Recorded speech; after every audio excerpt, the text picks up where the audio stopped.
What's the matter? Females! So here we have it. After all the little bits and hints, we finally got the first 43 minutes of Kingdom Come Deliverance 2. This was posted on IGN's channel, and much like every other IGN piece of content, the person actually behind playing it doesn't really know exactly what they're doing. However, it is quite great and substantial to see how this game starts out, and some of our predictions that were correct, some that were wrong, and some extra details that have been spotted. So let's jump straight into Kingdom Come Deliverance 2 gameplay. Now, there's plenty here. Big sieges, big battles, bigger than the first one, which is fantastic. A look at the combat once more, and of course, some actual look interactions between people, the choices that we can make and the effects that these have later on. This is mostly based around the start with Henry and Hans, really following exactly on from what happened from the last game. However, that's actually not the prologue that opens. We actually open in 1403 with our first look at the gunpowder weapon, and actually this is what we saw within the first trailer that was shown for KCD2 on its announcement, with the Pavis shield with the arrows stuck within it as well. Man gets shot by an arrow, and he is being dragged away by, well, some other friendly soldiers. Now, we're going to be able to get use of these gunpowder weapons, but they're going to be pretty rare within the game, but incredibly powerful, if not a little bit inaccurate. Now, on top of the castle is being defended by none other than Sir Hans Capon and the priest, the drunk priest. Yeah, but he's a little bit different within this game because we actually start off playing him. Now, this gameplay we've kind of seen bits and pieces of before, but we didn't realize that we weren't actually playing as Henry, and we see that a little bit within this first bit of gameplay. Some of it's not from Henry's perspective, and it confirms that what we actually get to do is play as other characters within KCD2. And the first is as the drunk priest. Father Godwin kitted up with his kettle helmet, and the armor looks absolutely gorgeous. The attention to detail on literally everything here is absolutely fantastic. Hans turns up with the crossbow and his visor up, which we do know you can put your visor up and down, and then the battle commences.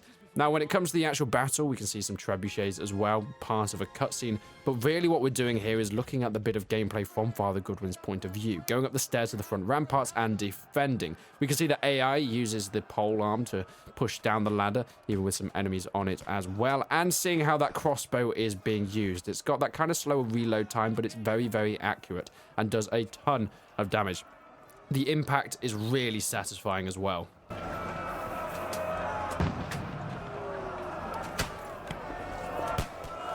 I really love the really compressed gun sounds of those gunpowder weapons as well. Absolutely fantastically done. And these are very early days of gunpowder weaponry, but I think they've got the sound absolutely spot on. The chaos and the smoke on these battlefields, whilst obviously not even close to what it was later when gunpowder weapons really became a thing, but even fire going off and the shouting and the screaming, the clashing of metals, the front gates as the people are trying to bash through as well, seems very, very well done. Then us, as the player, playing as Father Godwin, get our sword out, and we go onto the battlements to do some of the melee, and that's where we see that combat. It seems to flow very, very fast, it seems to flow very, very slick, and it looks awesome. Also, your AI will help you as well, and us as players are able to knock down some of those ladders. For another cutscene kicking in, and there we have it. So Hans Capon does get shot. Now, this was something we predicted because, well, we saw some gameplay that was shown from Kingdom Come Deliverance 2 of Hans Capon being injured and Henry helping him into a hut last time we looked over some gameplay.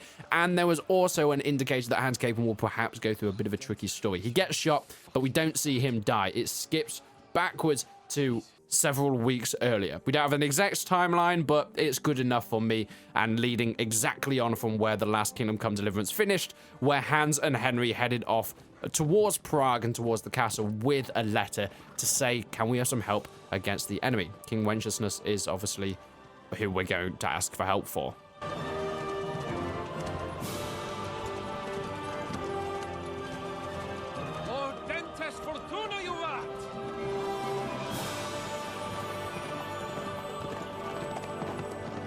And this is where we get to see the amazing relationship between Hans Capon and Henry. They're moving towards the castle upon the hill, and we are stopped by some enemy scouts. The king is in captivity, God knows where, and here we are.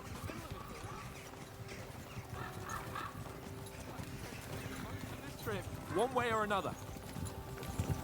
You're a bit too keen. You never know what might happen. Never. Valor! Audentes fortuna juvat! Should we get ready for a fight?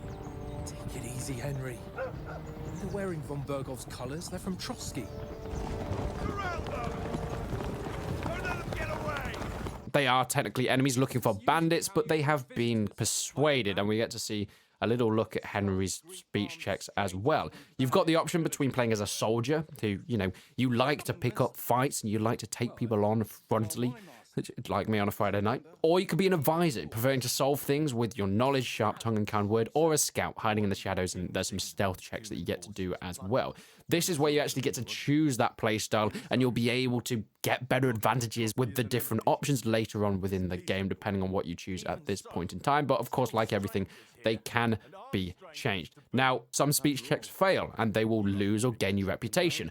But eventually, just because I'm assuming this is what the story wants, the scouts accept that you are not there to cause harm, and they leave you alone, and that is where you set up camp. And when you set up camp, you get to pet the dog, who will be a main feature. Now, we did see it appear in the Teresa part of the DLC of the first game, but it will be a main feature, little doggy that we can pet as well. Now, dice games are back where you can place bets, and, well, I've played plenty of that in the past. I don't know how much more I'll be doing of that. But then we get to do a duel with Sir Hans Capon with our swords and picking up basically to learn the combat, and this is how it's going to be taught. Within the first game, we fought against the train and the sword master at the time, and now we're playing against Sir Hans Capon because they're already, well versed in swordplay, but we need to make sure that the players catch up with that, because if you haven't played the first game, you're not going to know how it all works, and it is slightly different. Armor has to be worn down. Let's see it then. Attack properly now. A longer sequence.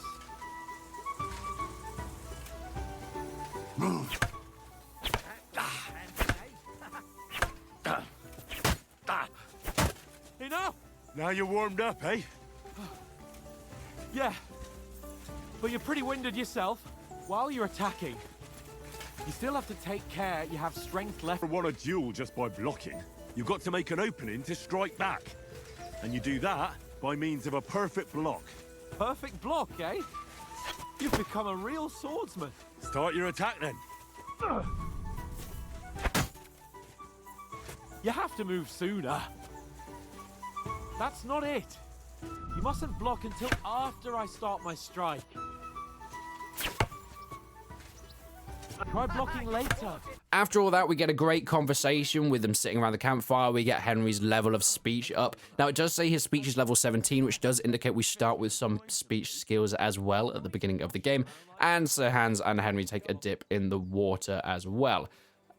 It's great. It's a good bit of gameplay. I think it shows off exactly what we want from the first 40 or so minutes of Kingdom Come Deliverance 2. But I do have a few thoughts about it. I think the combat looks fantastic. I think it flows so much better than the first game. Graphically, it does also look a lot better. Now, you do see some definite differences between what's pre-rendered as a cutscene and what is, well, an in-game cutscene as well. There is really a difference there, but I think that's to be expected. Some of the dialogue, to me, feels a little bit stunted. You see, because you have this style of the NPC speaks to you and you choose an option, and one of these options can have certain effects, and, the other option can have different advantages and disadvantages to your playstyle. It just...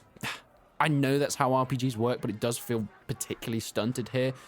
I feel like maybe some of the writing isn't quite up to what I think feels flowing and natural, but hey, we'll have to see as that goes on. I think it's absolutely fine, and you've got the actors playing Sir Hans and Henry that are pretty much doing what they did in the previous game as well. But there are some fun extra details within this that a lot of people have noticed. Overall, the reception seems pretty good. But for example, when we go to the part where they actually get their kid off and go to the water, you can see some lines on their skin of where they've been wearing the armor, and it's cool details like this that really make this game gorgeous. I kind of highlighted vaguely at the beginning some of the armor that's within the first battle, which I think is some of the best armor that we've ever seen, and some of the most realistic armor that we've ever seen in games. Of course, you've got the gambesons, you've got chainmail that actually have coifs underneath them, you have kettle helmets, which are very, very popular helmets just because of, how easy they were to mass produce. You also have chainmail over these gambesons, the gauntlets, it all looks absolutely fantastic, and very few statements of studded leather, which I'm sure many people will be happy to see. Not just that, but when you're fighting in the duel against Sir Hans Capon, you can see every time Hans gets hit, he pulls facial expressions, he grimaces, he grunts, and you see this in the battle on the battlements as well. It looks gorgeous how the enemy react to these hits, and they seem to fall over or scutter to the side every time a sword hits into their side. But of course, a lot of the games and things at this time don't really take into account armor much, and Kingdom Come 2 does seem like it's going to be doing that. So blunt weapons are going to do better against heavy chain, and sharp stuff is going to be doing better against lower armored people. The music, once again, is absolutely fantastic. The first game had a beautiful score, and well, we're seeing exactly the same coming back to then as well. As mentioned, speech is already a high level, which goes to assume that you will have a lot of stats from the first game. It has nothing to do with your first game save, though. It's basically, they're giving Henry some sort of ability because we've already played, countless hours with him, so they're not starting him from absolutely nothing. A lot of the themes going back to the soundtrack from Kingdom Come Deliverance 1 are back. Of course, the theme for KCD is there as well. And another nice little detail when they're in the water and Sir Hans says, "Oh, I can hear females." You can see he's farting. There's bubbles behind. Anyway. I thought that would be worth putting in for some reason. There's plenty more to come for Kingdom Come Deliverance, and I think it's been hinted that we're going to be getting constant bits of gameplay. Now, of course, as people that don't want spoilers, hopefully we don't get anything more too story-based, and I don't think we'll see anything sort of late game, but I think in terms of features, new weapons, things that you can do, and the open world itself, we're going to be exploring really deep into that. So make sure you stick around the channel if you're new, because we'll be covering everything up to the release of Kingdom Come Deliverance 2, and hopefully getting some earlier insights on the title itself. But until then, guys, I will see you in the next one.